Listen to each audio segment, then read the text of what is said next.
October 30 அர்த்த சாம நேரத்திலே முத்துராமலிங்க தேவர் வந்தாரு. என் கனவில் வந்தாரு. என்னிடம் முக்கிய விஷயங்கள் சொன்னாரு.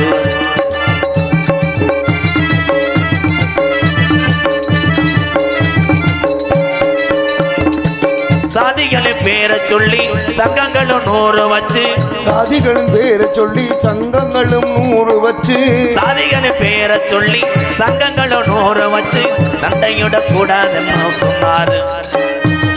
சண்டையிடக்கூடாதுன்னு சொன்னாரு. முக்குளத்தோர் சமுதாயம் ஒன்றோ போதும் என்றாரு. முக்குளத்தோர் சமுதாயம் ஒன்றோ போதும் என்றாரு. அக்டோபர் 30 அர்த்த சாம நேரத்திலே முத்துராமலிங்க தேவர் வந்தாரு. என் கனவில் வந்தாரு. என்னிடம் உள்ளத்தி முத்தத்தன கேட்டதாக சொன்னாரு.